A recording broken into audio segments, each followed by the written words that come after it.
They would talk about the chain long after the bruises faded, how it glinted under the fluorescent lights like a warning no one understood until it was too late, how it swung in the grip of a man who thought rules didn't apply to him, and how everything changed the moment it wrapped around the wrong neck.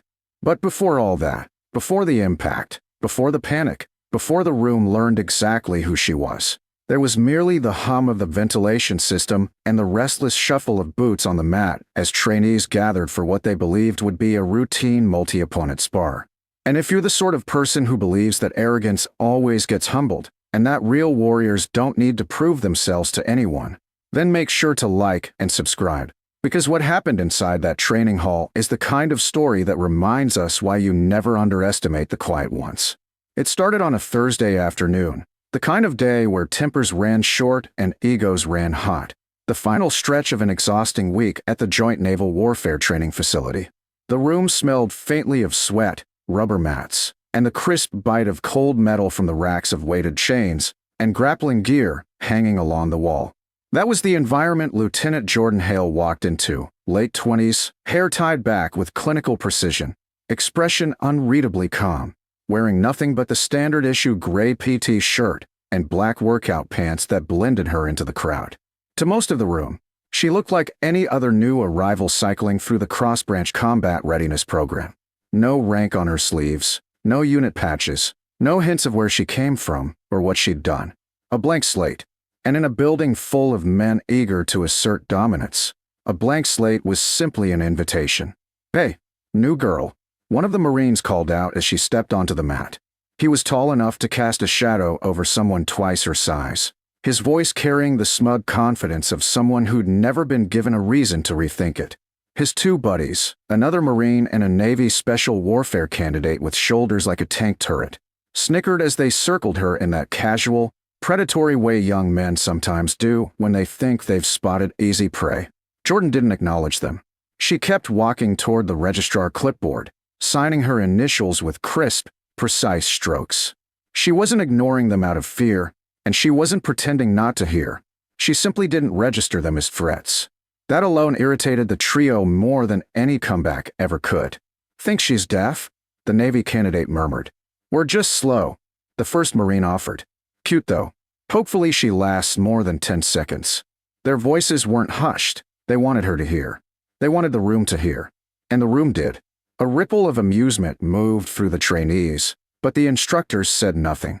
This was a combat environment. They didn't interfere with trash talk unless it crossed into actual danger. Jordan turned, finally acknowledging the three men, her eyes cool and unreadable. "What's the match format today?" she asked one of the instructors instead of responding to them. The instructor, a grizzled petty officer with permanent frown lines, looked her over with mild curiosity. 3 versus 1 endurance drill. Rotating holds.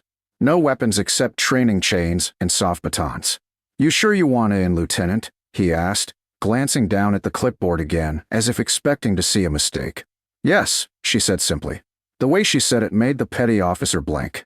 Not because she sounded confident, but because she sounded settled, as if her mind had already moved past the decision and onto whatever came after. "Your funeral," the Navy candidate muttered under his breath. The petty officer blew his whistle. "Team 7, you're up. Hale, take the center position." The trainees cleared back, forming a loose semicircle around the mat. Jordan walked to its center with measured steps, loosening her shoulders, rolling her neck once. A muscle in her jaw twitched, tiny, almost imperceptible, but the closest instructor caught it and tilted his head with a flicker of suspicion. He'd seen that exact twitch before, the faint mechanical click of someone who'd trained themselves to switch on and off like a machine. "Opponents, pick your gear," the petty officer barked. The two Marines immediately grabbed soft batons, twirling them theatrically as if warming up for a show. But the Navy candidate, the biggest of the three, the one with something to prove, reached straight for the metal training chains hanging on the wall. Most trainees avoided those except in advanced drills. The weight alone could bruise a sternum, and one wrong wrap around the neck turned a spar into a hospital visit. Jordan watched him lift it with mild interest, as though observing an animal behaving exactly as expected. "Don't tell me you're allowed to choke her out," one of the onlookers whispered. "Only with slack," another replied. Full constriction is off limits. Yeah, like he cares. The candidate smirked at Jordan as he let the chain unspool, the links clattering menacingly against the mat. "Hope you're quick," he said. "Hope you're smart," she replied, not as a threat, not as sass, but as a simple observation. The whistle blew, and the room inhaled as one. The first Marine lunged immediately, swinging his baton wide, expecting her to dodge right. Instead, she stepped in, far closer than he anticipated, catching his wrist, pivoting, and sending him sprawling with a single, economical motion that looked less like self-defense and more like muscle memory burned into her bones. The second Marine came at her with renewed aggression, insulted by how casually she'd dropped his friend. But Jordan didn't look rattled. Combat for her wasn't adrenaline, it was geometry. Angles, leverage, pressure points. She could see openings before they even fully formed. But it was the third man, the one with the chain, who changed the energy in the room. He didn't wait his turn. He didn't follow the rules. He came straight for her back, chain already swinging. And in that moment, something shifted, not in her posture, which remained steady, but in the silence that fell over the room as the metal links arced through the air toward her throat. The moment the chain touched her skin would be the moment everything changed. The chain met her skin with a metallic snap, cold links biting into the side of her throat as the Navy candidate yanked it tight, expecting the sudden pressure to startle her, to freeze her, to make her thrash like every other trainee he'd dominated before. But Jordan didn't react the way he anticipated. She didn't claw at the chain, didn't gasp, didn't panic. Instead, her eyes half-lidded for a moment, her breath slowing as a flicker of memory rippled through her mind. The echo of a dark room overseas, the burn of a different chain against her neck years earlier, the muffled shouts of her team as she fought back in a shadowy corridor lit only by the brief flares of muzzle flashes. That memory snapped through her like electricity, not to distract her, but to anchor her, reminding her who she was, reminding her what she'd already survived. The candidate didn't see the shift, he only felt her weight change slightly under his grip, assuming she was weakening. "Got her," he grunted triumphantly. The two Marines re-engaged, circling with renewed confidence now that the chain was locked around her throat, their eyes bright with the thrill of thinking they'd finally contained the silent woman who'd made them look foolish moments earlier. One lifted his baton high, aiming for her ribs, while the other flanked her right side with a low sweep meant to take her legs out. But Jordan wasn't trapped. She was calculating. Even as the chain constricted, even as her airway pressed under the imprecise tension, she wasn't fighting the choke. She was studying the rhythm of the man holding her, the slight forward lean he favored, the uneven distribution of weight on his left foot, the tiny hitch in his grip that meant he was using strength instead of technique. She inhaled once, shallow but steady, and then moved. Not wildly, not with brute force, with precision born from training most of the room had never even heard of. She dropped suddenly, not collapsing, but dropping her center of gravity like an anchor, causing the chain holder to lurch forward off balance. As he stumbled, she twisted inside the chain's loop, reversing the tension and using the slack to torque his wrist. The chain jerked out of his hands, the sharp movement forcing him forward at the exact moment she pivoted, catching his momentum with her shoulder and sending him flipping over her hip. The entire room gasped as his back slammed into the mat with a thundering thud that rattled the aluminum beams overhead. Before the shock had even settled, the first Marine's baton sliced through the air toward her ribs. But she was already moving, spinning with the fluidity of someone who didn't just practice techniques, but had used them in the kind of environments where hesitation meant burial. She caught his wrist mid-swing, stepping inside the arc of the strike and driving her elbow into his sternum, collapsing him to his knees with a wheezing exhale.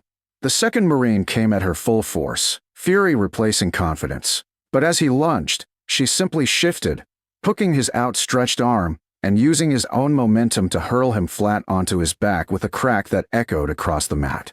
It took less than 5 seconds.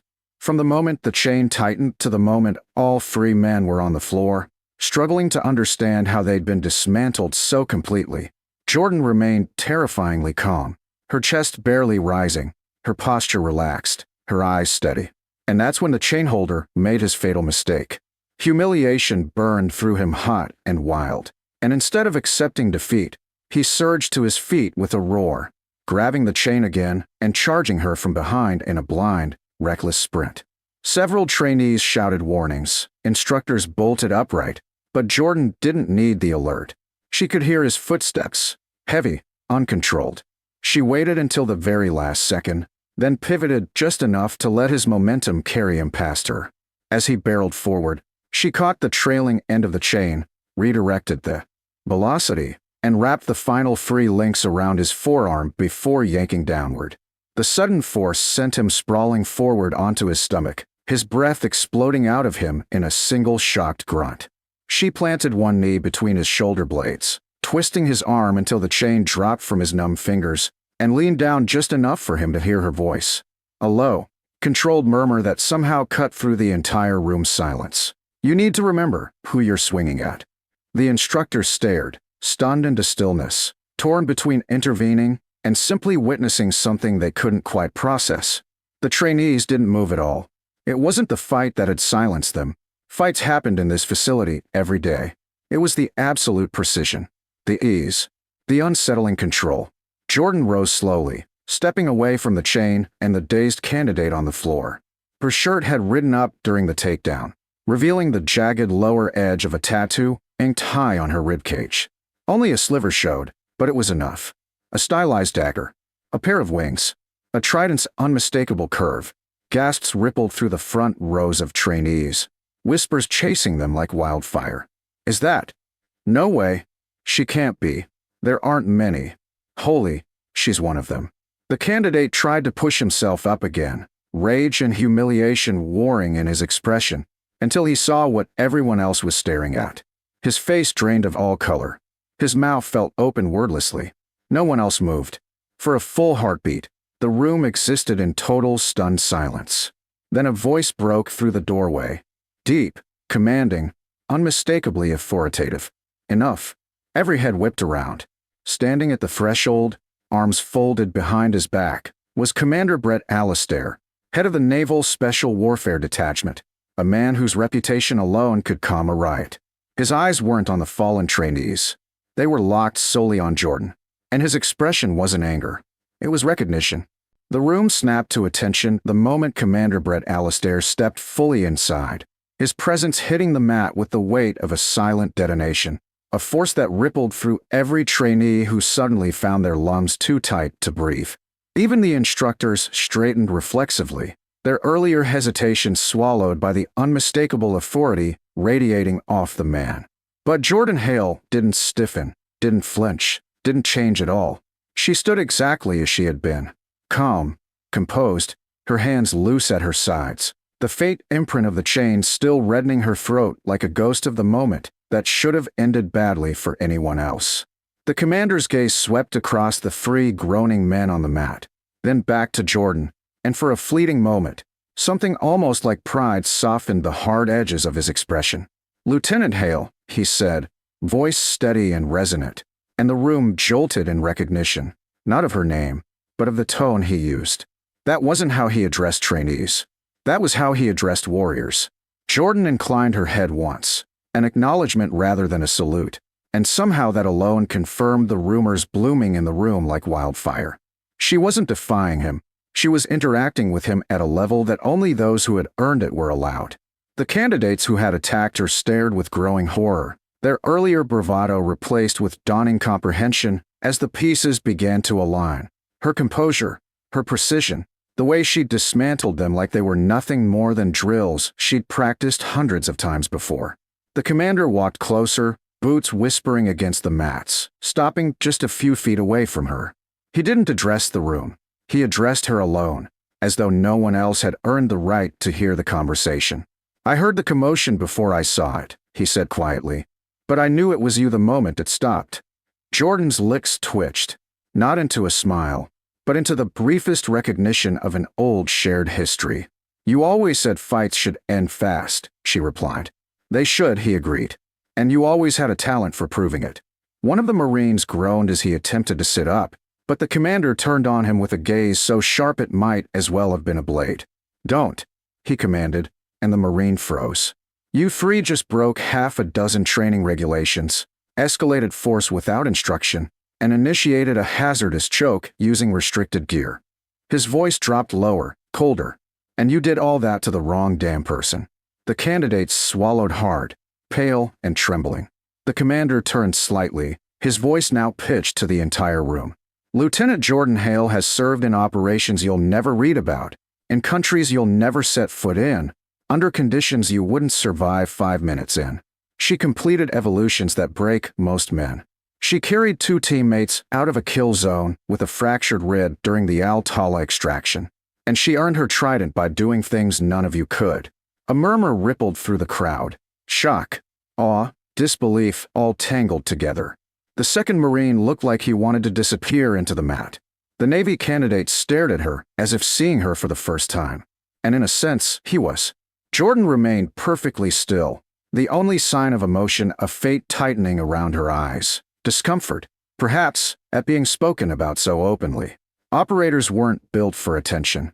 Their stories lived in shadows, stitched into the fabric of missions no one ever knew happened. The commander finally turned to face her fully. And then, in a move that made every jaw in the room drop, he raised his hand and gave her a crisp, precise salute. Not the casual nod instructors gave trainees. Not a gesture for show. A salute of respect. The kind reserved for those who had already given more of themselves than most ever would. Jordan held his gaze for a breath, then returned the salute with equal precision. Only after lowering his hand did the commander address the rest of the room again. "Let today be a lesson," he said, his voice echoing through the hall. "Strength isn't loud. Skill isn't boastful. And the ones you think are safe to underestimate." His eyes drifted deliberately to the chains still lying on the mat. The metal links twisted from the force she'd redirected. "Are often the ones who already earned respect you haven't yet begun to understand." He turned to the instructors. "Remove these 3 from the program pending review. They need remedial training in discipline and judgment before they're allowed back on any mat in this facility." One of the Marines opened his mouth as if to protest, but the commander cut him off without even looking at him. "Be grateful it's only a review. If Lieutenant Hale had reacted with the force she's capable of, you'd need more than disciplinary paperwork." The room buzzed with quiet, charged energy as the instructors moved in, helping the humiliated trainees to their feet. None of them looked at Jordan. None dared. She watched without gloating, without satisfaction, her expression returning to its unreadable calm. The commander stepped closer to her again as the others were let out. "You didn't have to go easy on them," he murmured. Jordan shrugged slightly. "It was training," she replied. "I remembered that." "Good," he said. "But make sure they remember it too." She nodded, then bent down to pick up the chain, examining its bent links with a thoughtful expression before placing it gently onto the equipment rack. As the murmurs around the room grew louder, admiration, disbelief, fear, respect mixing in chaotic waves, Jordan walked toward the exit, her movements composed, unhurried. But just before she reached the door, she paused, glancing back over her shoulder at the crowd that had watched her reveal a fraction of who she truly was. "Before you judge someone's strength," she said softly, "ask yourself what battles forged it." Then she stepped out of the hall, leaving behind a silence so deep it seemed carved into the very walls. A silence that would linger long after the bruises healed, long after the chain was repaired, long after the 3 men returned to train again with a very different understanding of the world. And in that silence, every trainee finally understood the truth. Lieutenant Jordan Hale didn't just win. She reminded them all exactly who she was.